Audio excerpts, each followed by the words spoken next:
Welcome class 9th।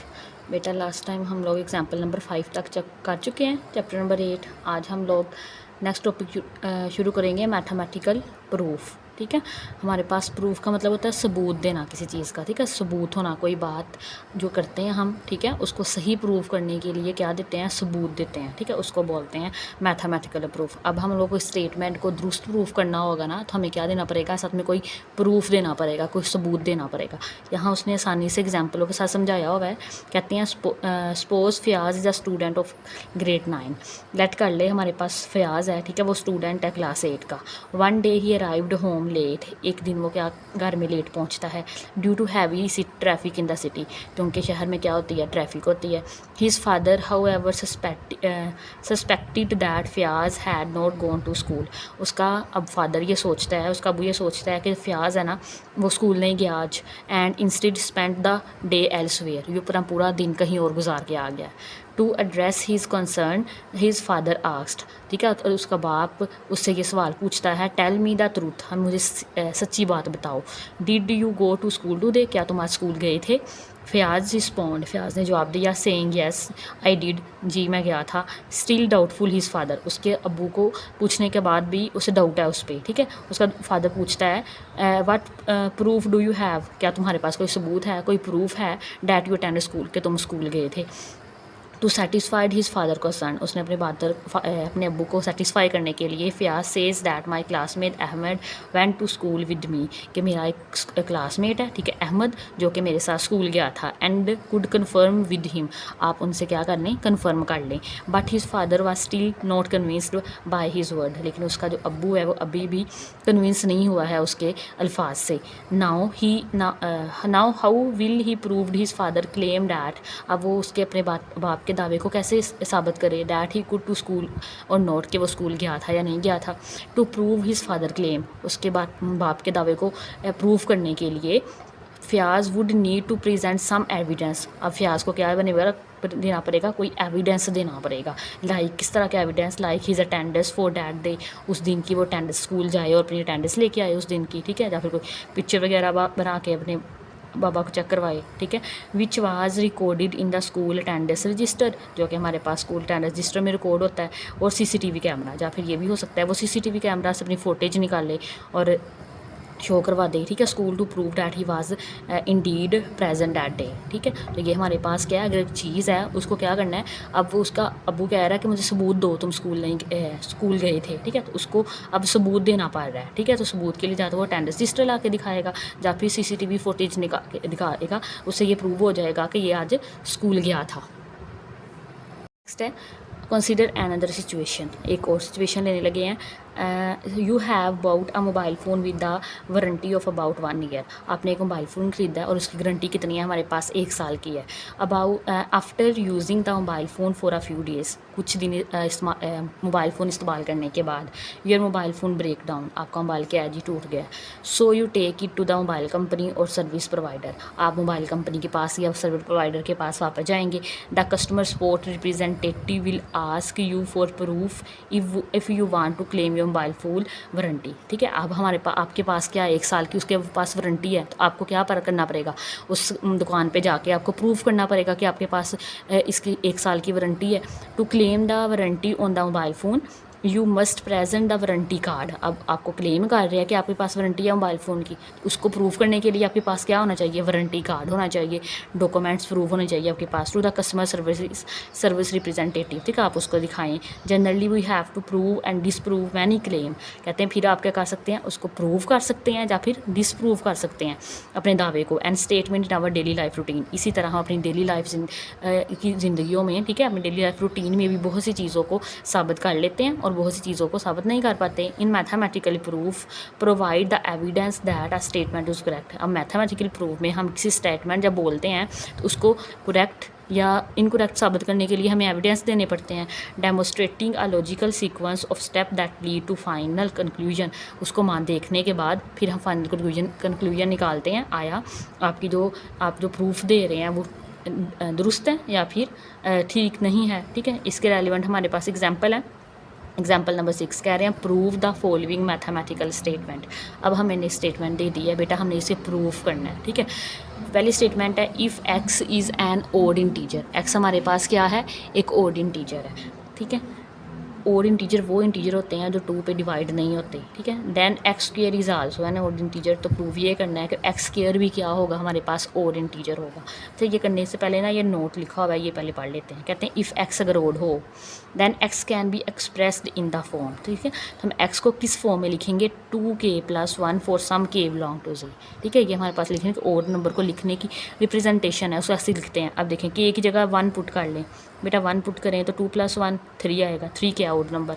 अब k की जगह इंटीजर में से बिलोंग कर रहा है ना, कुछ भी पुट करेंगे हमेशा एक हमारे पास ओड नंबर आएगा। 2 पुट कर लें, 2 2 ज़ार 4 और 1 5 मिलेगा हमें। ठीक है, तो ये ओड नंबर को एक्सप्रेस करने का मेथड है, याद रखना है। x is equal to 2k+1।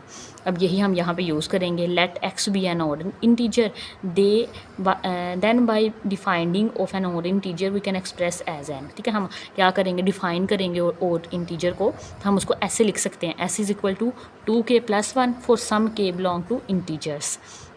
अब हमने प्रूव ये करना है कि एक्स स्क्वेयर भी हमारे पास ओड इंटीजर है। तो बेटा दोनों तरफ स्क्वेयर ले लें तो हमारे पास आ जाएगा x square is equal to 2k+1 का होल स्क्वेयर। तो यहाँ पे फॉर्मूला लग जाएगा a square plus 2ab plus b square is equal to a plus b का होल स्क्वेयर।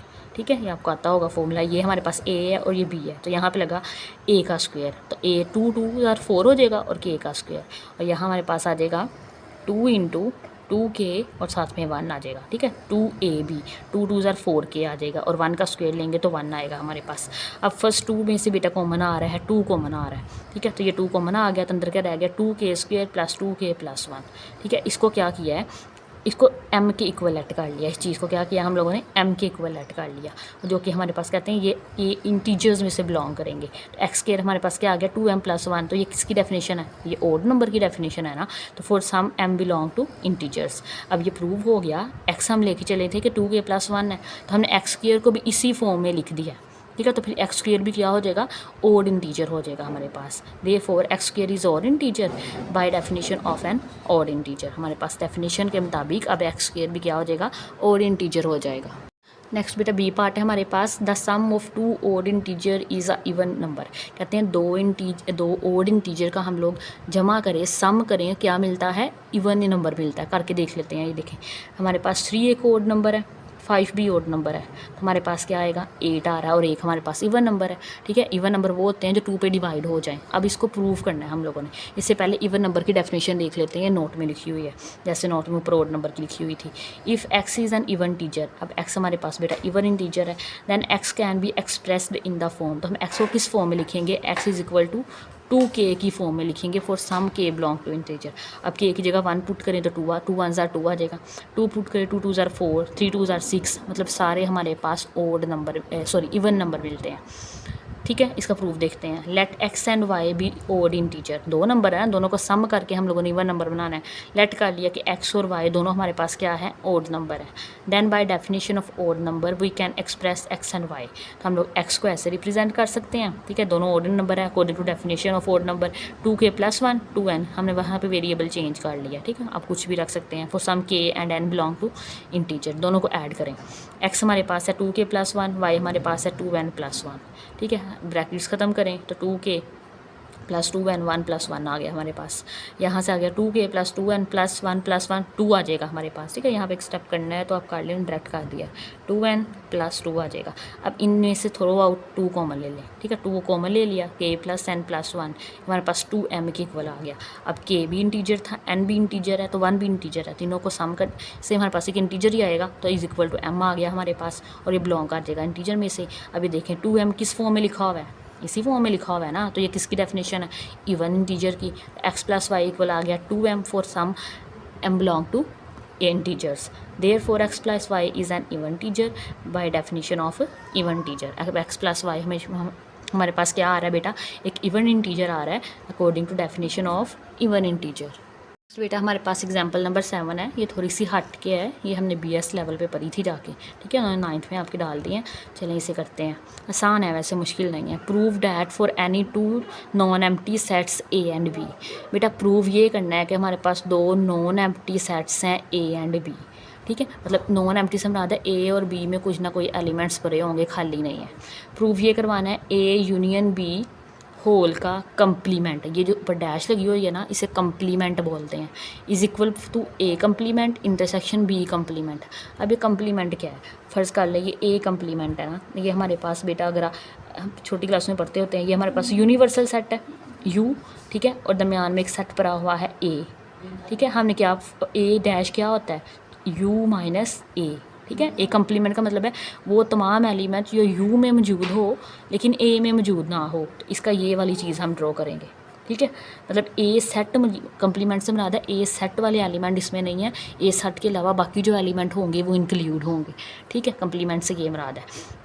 अब ये देखें, यहाँ से ना एक चीज़ और समझ ले, अगर मैं कहूँ कि कोई एलिमेंट है एक्स जो कि ए कंप्लीमेंट में से बिलोंग कर रहा है, तो ए कंप्लीमेंट में तो ये पोर्शन आएगा ना, तो मैं यहाँ से ये कह सकती हूँ ना कि एक्स बिलोंग नहीं करेगा किसमें से, ए सेट में से, ठीक है। तो ये थोड़ी सी चीज़ यूज़ होगी अंदर। अच्छा, यूनियन में हम लोग सारी चीज़ें लिखते हैं, ठीक है। अगर हमारे पास दो सेट है, एक सेट है A 1 2 3, ठीक है, और दूसरा सेट है B 2 3 4, तो बेटा मैं इनका कहूँ यूनियन ले लें, A यूनियन B हमारे पास आएगा 1 2 3 4, ठीक है। सारी हम लोगों को लाइन वाइज लिखनी होती है, दोनों सेट्स में दो। लेकिन अगर इंटरसेक्शन की बात करें तो इंटरसेक्शन में जो दोनों में जो कॉमन चीज़ आती है, जैसे 3 दोनों में कॉमन है तो 3 आ जाएगा इसमें, ठीक है। ये आपको थोड़ा सा ओवरव्यू दिया है मैंने, इसका प्रूफ करते हैं। अच्छा, एक दो चीज़ों को इक्वल प्रूफ करने के लिए क्या करते हैं, ये भी हमने ना पीछे पढ़ा हुआ है कि अगर हमारे पास दो सेट हैं, फ़र्ज़ कर ले एक A है इक्वल है B के, तो हम क्या करेंगे, A को पहले सबसेट प्रूव करवाएंगे B का, ठीक है, और B को सबसेट प्रूव करवाएंगे A का। अगर A सबसेट हो B का और B सबसेट हो A का तो इम्प्लाइज A इक्वल जाएगा B के, ठीक है। तो ये कैसे सबसेट प्रूव करवाएंगे, हम कोई A का एक एलिमेंट लेंगे, ठीक है, इसमें से A यूनियन B कंप्लीमेंट का एक एलिमेंट लेंगे और इसे इसमें शो करवा देंगे, ठीक है। फिर हम लोग ये इसका सबसेट हो जाएगा, फिर इसका कोई एलिमेंट लेंगे और उसको इसमें शो करवाएंगे, तो ये हमारे पास इसका सबसेट हो जाएगा, फिर दोनों इक्वल हो जाएंगे। चलें बेटा प्रूफ करते हैं। लेट कर लिया, एक्स बिलोंग कर रहा है A यूनियन B के कंप्लीमेंट में से, ठीक है। अब मैंने अभी समझाया आपको, अगर कंप्लीमेंट में बिलोंग करेगा तो मतलब A यूनियन B में बिलोंग नहीं करेगा, ठीक है। ये A यूनियन B में से बिलोंग नहीं किया। अब यूनियन में अगर बिलोंग करता है तो हो सकता है वो A में हो सकता है वो B में हो, दोनों में हो सकता है, पॉसिबिलिटीज़ है हमारे पास। तो हम लिख देंगे यूनियन में बिलोंग कर रहा है तो X बिलोंग करेगा, ना ही X A में से बिलोंग करेगा, ना ही X B में से बिलोंग करेगा, ठीक है। लेकिन अब इनके कंप्लीमेंट में बिलोंग करवा जाएगा, ठीक है। तो X बिलोंग कर जाएगा A कंप्लीमेंट में से और X बिलोंग कर जाएगा B कंप्लीमेंट्स में से, ठीक है। ये देखें ना, ये सेट है हमारे पास, ये हमारे पास यूनिवर्सल सेट है, ये A सेट है।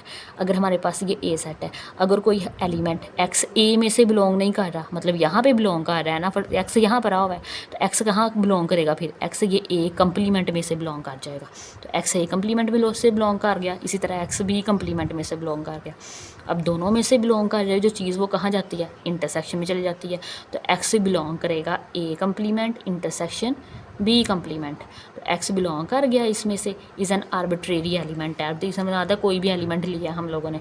अब देखें, ये हमारे पास A यूनियन B कंप्लीमेंट का एलिमेंट था और ये A complement intersection B complement में चला गया, तो ये हमारे पास इसका सब सेट हो जाएगा। इस इक्वेशन नंबर 1 का नाम दे दें, ठीक है। अब सेकंड इक्वेशन ले, ये वाली, ठीक है, इसे लें, इसका एलिमेंट इसमें प्रूफ करवा देंगे। तो हमने सपोज कर लिया कि Y कोई इसका एलिमेंट पड़ा हुआ है, A complement intersection B complement. अब इंटरसेक्शन में है तो दोनों में मौजूद होगा, A कंप्लीमेंट में भी और B कंप्लीमेंट में थी, तो हमने कहा Y बिलोंग कर रहा है A कंप्लीमेंट में से भी और Y बिलोंग कर रहा है B कंप्लीमेंट में से भी। अब कंप्लीमेंट में जो चीज़ बिलोंग करती है उस सेट में बिलोंग नहीं करती, तो हम ये कहेंगे कि Y बिलोंग नहीं कर रहा है A में से और ना ही बिलोंग कर रहा है सेट B में से। अगर इन दोनों में बिलोंग नहीं कर रहा है तो इन दोनों की यूनियन में भी बिलोंग नहीं करेगा, तो हमने कहा दिया कि Y does not belong to A union B, ठीक है। अब लेकिन यूनियन में बिलोंग नहीं कर रहा है लेकिन उसके कंप्लीमेंट में बिलोंग कर जाएगा, ठीक है। ये देखें, ये हमारे पास अगर दो सेट है, ए है ये बी है, ठीक है, ए है ये बी है, ये इन दोनों का यूनियन आ रहा है तो ये चीज़ आ जाएगी। अब कोई एलिमेंट है वाई, वो इसमें से बिलोंग नहीं कर रहा है, यहाँ पे पड़ा हुआ है, तो ये क्या है, इसका कंप्लीमेंट है ना। इस ए और बी सेट के अलावा जो पोर्शन होता है वो उसका कंप्लीमेंट होता है, तो वाई बिलोंग कर जाएगा ए यूनियन बी कंप्लीमेंट में से। तो अब ये देखें, वाई को हमने कहाँ से लेके चले थे, ए कंप्लीमेंट इंटरसेक्शन बी कंप्लीमेंट, पहुँचा कहाँ दिया है हम लोगों ने, ए यूनियन बी कंप्लीमेंट में से, तो ये दोनों एक दूसरे का सबसेट हो जाएंगे। तो बेटा ए कंप्लीमेंट इंटरसेक्शन बी कंप्लीमेंट ये सबसेट हो जाएगा ए यूनियन बी कंप्लीमेंट। तो अभी मैंने बताया अगर ये दो चीज़ें एक दूसरे का सबसेट हो जाएं तो वो इक्वल हो जाती हैं। तो ये इक्वेशन नंबर 1 है, ये 2 है। From equation 1 and 2 we conclude that A union B complement equal जाएगा A complement intersection B complement. तो ये बेटा क्या हो जाएगा, हमारे पास प्रूव हो जाएगा। आसान है, प्रैक्टिस से हो जाएगा, ठीक है, थोड़ा समझ के करेंगे तो हो जाएगा।